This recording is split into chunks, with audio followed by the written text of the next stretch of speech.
Hare Krishna. Welcome to शाकाहारी kitchen. शाकाहारी kitchen में आज हम बनाने वाले हैं करेला की मज़ेदार सब्जी। ये बहुत ही यूनिक बनने वाला है। चलिए कैसे बनाते देखते हैं।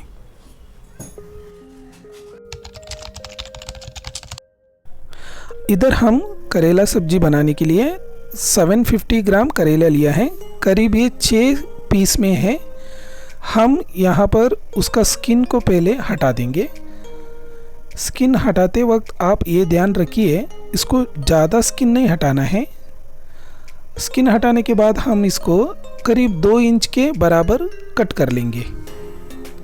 देखिए मैं इधर 2 इंच के बराबर कट कर ले रहा हूँ। अगर आपका करेला छोटा है तो 2 भाग में कट कर सकते हैं, अगर थोड़ा बड़ा है तो 3 भाग में कट कर सकते हैं। सारे करेला को मैंने काट लिया और जो अंदर का जो भाग है उसको हम निकाल देना चाहिए। ऐसे अगर आपके पास पतला शार्प नाइफ है तो उसके मदद से आप अंदर का जो सब्जी है उसको आराम से निकाल दीजिएगा। करेला को स्टीम करने के लिए हमने एक बर्तन पे गर्म पानी ले लिया है और उसमें थोड़ा नमक ऐड कर रहे हैं और उसके ऊपर हमने स्टीमर का बास्केट रख दिया और उसमें सारे कटे वाले करेला को हमने डाल लिया। और चलिए गैस की तरफ चलते हैं और गैस के ऊपर हमने इसको बिठा दिया और यहाँ पर इसको हम ढक दिया। ये अभी स्टीम हो रहा है तो करीब हमारा 10 मिनट स्टीम होना चाहिए करेले। और बीच में एक बार देखते रहिए, ऊपर नीचे करते रहिए ताकि इवनली कुक हो जाए हमारा करेला। चलिए हम दूसरी तरफ नारियल को ग्रेट कर लेंगे हमारा सब्जी के मसाले के लिए। देखिए हमने यहाँ पर इलेक्ट्रिक ग्रेटर यूज़ किया है। अगर आपके पास कोई भी ग्रेटर है, हैंड ग्रेटर, उससे भी आप नारियल को ग्रेट कर सकते हैं। हमारा यहाँ पर 10 मिनट हो गया है, हमारा करेला पक चुका है। तो करीब 80% आपको करेला को पकाना चाहिए। हमारा करेला पक के रेडी है। देखिए कितना सॉफ्ट पका है। ऐसा नहीं आप इसको 40% पकाएंगे, इसको कम्प्लीटली 80% पकाना चाहिए। तो अभी हम मसाला का प्रिपरेशन करते हैं। हमने यहाँ पर कढ़ाई में मस्टर्ड ऑयल ले लिया। करेला में मस्टर्ड ऑयल बहुत अच्छे सूट होता है।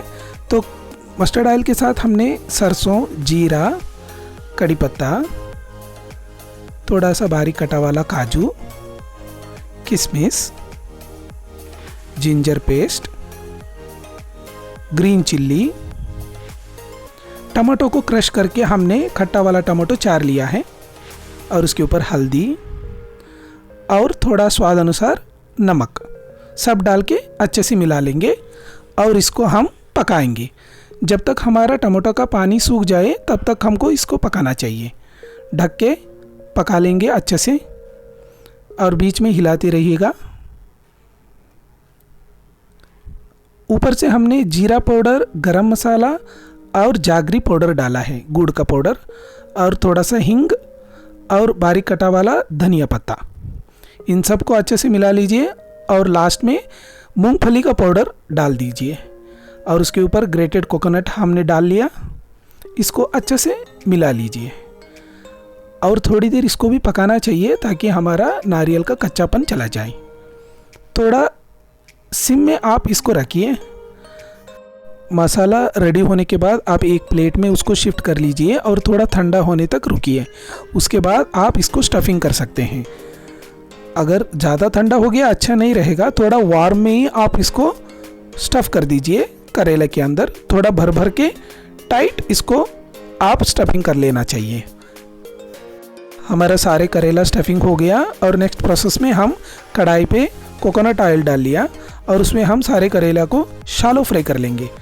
देखिए हम यहाँ पर coconut oil, mustard oil use कर रहे हैं क्योंकि बाज़ार का जो तेल है रिफाइंड ऑयल, उसमें कोई स्वाद नहीं है, वो पेट्रोलियम प्रोडक्ट है, इसलिए हम कोई ऐसे तेल को यूज़ नहीं करते हैं। और हम ऊपर से नमक छिड़का दिया ताकि हमारा करेला में नमक का स्वाद आ जाए। और इसको आप ढक के 5 मिनट्स सिम में रखना चाहिए ताकि आपका करेला बनके रेडी हो जाएगा। अभी हमारा करेला बनकर रेडी है। देखिए कितना अच्छा बना है। अभी हम भगवान को भोग लगा देंगे। देखिए ऐसे करेला आप जब बनाएंगे, करेला का कड़वापन बिल्कुल नहीं होगा। करेला तो ऐसे कोई पसंद नहीं करते हैं, मगर ऐसे बना के आप अपना परिवार लोगों को खिलाएंगे तो आपका तारीफ़ करते वो लोग नहीं थकेंगे। ऐसे मज़ेदार करेला आपका करेला फेवरेट होने वाला है, करेला सब्जी आपका फेवरेट सब्जी होने वाला है। ऐसे रेसिपीज़ बनाते रहिए और शाकाहारी किचन को लाइक, सब्सक्राइब और बेल का घंटी भी दबा दीजिए। फिर मिलते हैं दूसरे रेसिपी के साथ। हरे कृष्णा।